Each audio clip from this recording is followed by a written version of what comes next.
and welcome to episode part 2, The Importance of Customer Service. And here we have Katarina again. So how are you? So last episode we had you talking about your little problem that you had with Samsung and how it got resolved with Apple being the hero at the end of the day. Mm-hmm. So talking about business side of things, how do you train your employees on how they can have great customer service? Well, in our business, we do a lot of team building. We have a lot of discussions with our employees. We throw up scenarios and we actually discuss with them how to deal with bad customers, how to deal with problems. There could be problems in the kitchen. Food could have been thrown away, so a supplier hasn't turned up. We throw up all these scenarios and we give suggestions, but also we ask for their input. Because when an employee has got a vested interest in the outcome, when their idea has been given value, when you have their input implemented, then they are much more likely to actually deliver and do the right thing and be involved in the outcome. Okay, so normally how long does the training process take? Well, it's ongoing. It all varies, but you would have, for example, if you're opening a restaurant or a cafe, you would have pre-opening training so that everybody knows exactly the processes, what's on the menu, how the food goes, the flow of the premises, the tables, the numbering. So they have to know the actual physicality of how it works like the back of their hand. So they're not wasting time thinking, where's the table number, what's on the menu. This should all be second nature to them. Yeah. So then close to opening and ongoing after opening, you constantly have meetings with your staff and ongoing discussion and training in how to deal with customers. You have debriefings at least once a week. And you have incentives for employees to help each other and achieve something. Well, do you have like a cooking business? Like, do you run events for cooking? No, Is that your business? No, we do events. Oh, okay. As in we actually run weddings, private dinner parties, fundraisers, things like that. Oh yeah, then of course customer service would be like number Yes. one on the list. 'Cause like, basically if you have poor customer service, it can affect like the reputation and the branding name of the business. Absolutely. And that's not what we want. Because we want people to think that our business is like great, trustable, and like they can come back to us anytime. Look, absolutely. And let me give you 2 examples if you don't mind. Now, I don't want to be known as the crazy phone person here, but I've got a really, really frustratingly bad experience with customer service. Is it based on the phone? It's based on the phone. But I also have a really good one, which isn't based on the phone. Okay. So, just picture this very quickly. 94-year-old auntie who obviously needs a phone in the house in case something happens. The bill went missing. Her phone's been disconnected. I ring Telstra. Telstra, I say. Can't find my auntie's bill. Phone's been disconnected. Can you please tell me how much it is? I would like to pay the bill. I'm sorry, we can't help you. We can't, Information of Privacy Act, we cannot give you any information. I'm not asking for any information, I say. I just want to pay the bill. This goes around in circles, similar to the Samsung incident. Yeah. We can't give you any information. Don't want information, want to pay the bill. Sorry, we can't give you information. In the end, I was so annoyed because I said, so are you telling me that I am here now on the phone, I want to give you money, but you're not going to take it because you can't give me information that I'm not asking for? That's right. And I'll never forget this. I went, ah! And I went, bang, bang, bang, bang, bang, bang, bang. I broke the phone, hung up, that was it. And then later on, I resolved it in the sense I worked out how to pay the bill, and that was okay. But I'm now no longer with Telstra, and I never will be again unless something dramatic changes, because there's ongoing issues with Telstra. Now, picture this as great customer service. Yeah. I don't know if you've ever heard of Nobo, but it's a heating company. And by the way, I have no affiliations with anybody. So it's a panel heater. And my heater stopped working. And they have I think it was an 8-year guarantee on the heater. So pack it up, put it in the car, take it to the Nobo repair shop. And they said, no problem, we'll check it out, etc. Blah, blah, blah. I think he just barely made it to the warranty, like maybe 2 weeks. Lucky me. Anyhow, I go back to the shop. They called me up, said, it's all finished. I went in there and they pulled out a brand new package. And I said, no, I brought mine to be repaired. And they said, no, it's okay. We've decided to give you a brand new heater. Why repair an old heater? You've got a brand new one, and on top of that, you've got another 8-year guarantee on this one. And I'm like, wow. Wow. And do you know, since that day, I've bought more Nobo. I tell everybody I know, you want a heater? Aside from the actual benefits of how these particular heaters work, it's like the customer service, the company, the ethics, everybody I know, I tell, buy heaters from these people because I'm just so impressed. And I think that's what customer service is about. The product has to be good, sure, but it does not have to be the best product in the world. But what does need to be the best in the world is what you offer your customers. They need to leave and feel like you're important to them. Because really you are. Without customers, I don't care what business you are, you go broke.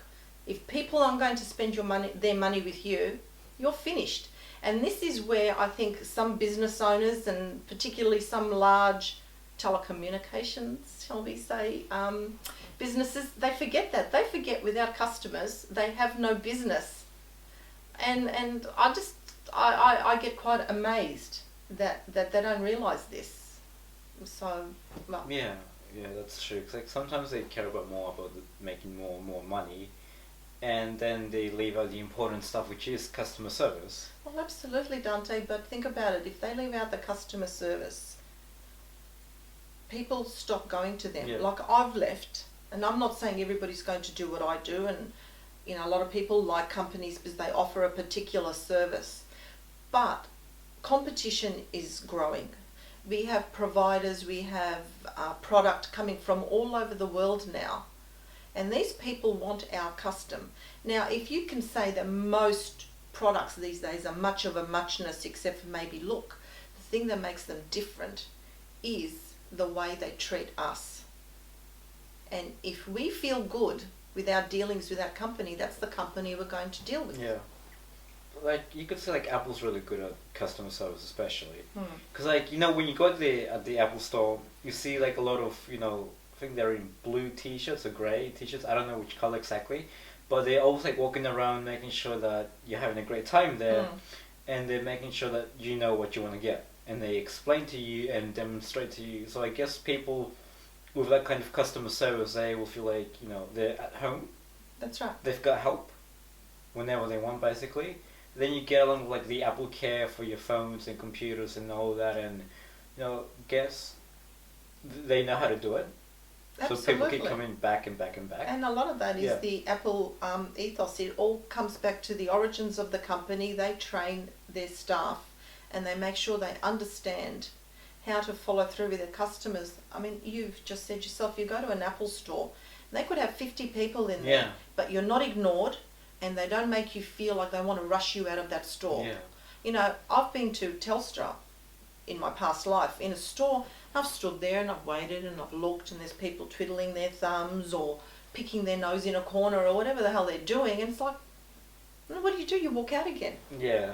You don't want that happening in your business, especially like with me. I would rather have like excellent customer service, probably like not the best product. Well, a somewhat good product or service.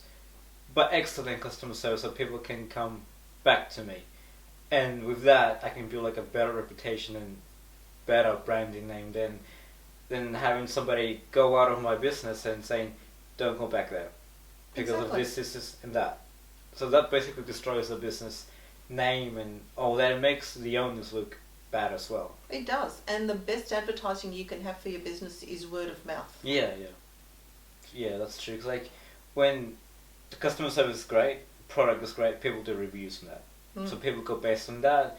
They're like, okay, that's good. list it, they go back again and again. Like with Apple, they also like they check out the websites again and again to be updated with the latest phones, computers, iPads, and they always keep coming back to the Apple Store. Like millions and millions of products are sold by them in the servers. So Dante, let me ask you a question. Yeah. Does that mean you're going to go to the Apple now? Well, look, with product, I would go iPad. Mm-hmm. Like I like the iPads and all that. The phones are like they're simple. I like the iPhones, but at the moment, I'm with Android at the moment. I'm with Samsung.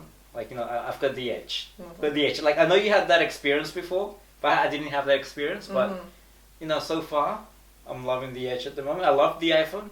I'm not saying I hate it or anything. They're both good phones. If they work, Look, they are. And as we both know, the problem wasn't really the phone. Yeah. It was the way they dealt with it that was the issue here. Yeah, that's true. So, like, tell us a little bit more about your business. Like, what do you do? Well, if you would like to do, for example, a fundraiser. Yeah. And have a band and invitations and dinner and design and have the whole concept from beginning to end, you call me and I will do that for you. If you would like to have a high-end dinner party for 10 people and, impress some overseas guests, then you call me as well. And everything else in between. Okay, so... And... Yeah, there's an and. And we also do doggy parties. Doggy parties? Doggy parties. There are people out there who love their dogs. And they might like a doggy birthday cake and have all their doggy friends come round and give doggy treats in little doggy bags. I should bring my dog. You should. Yeah. I hear it's a very friendly dog. He is friendly. It's a husky, boy. Ah. Yeah, he's fun to play with and all that. Before, pretty sure you met him. Yes, I did. Great experience. It was a great experience. I was thinking my dog might like him too. So, how many times do you have like these events with like doggy parties? Look, it goes in batches. I mean, you could have 10 in a year, you could have 15 a year, but I'd say generally you'd have maybe one a month. Okay, so what kind of dog breeds are there? What kind of dog breeds are there? I mean, like what kind of breeds? Like what types? Well, any type. Any can come. So my one could come. If he was invited. Oh, okay. So can he be invited? Oh, I don't know. So, if people want to get in contact with you, what is the best way that they can do that? Well, we're on Facebook. The website should be up soon, but basically just ring me, 0403 264 322, and we can send out a brochure, or we can discuss their needs and design an event to suit them. One thing that we do a lot of is fundraising for non-for-profits. Yeah. Which is a passion of mine, and we can do a really good deal and create a brilliant event for them, hopefully to raise a lot of money for good causes. And the doggy parties. And the doggy parties. I love it. I love the doggy parties part the most. It's amazing. But I will also know your business. KMR Solutions. KMR Solutions, perfect. I love it. Well, I hope you guys enjoyed our episode part 2 on how important is customer service, and I hope you learned a lot and enjoyed it as well. Till next time, it was a pleasure having you watching us and a pleasure for you being on our show. Thank you. Thank you, Dante. You're welcome. And I'll invite you to the next doggy party. Perfect. Can't wait.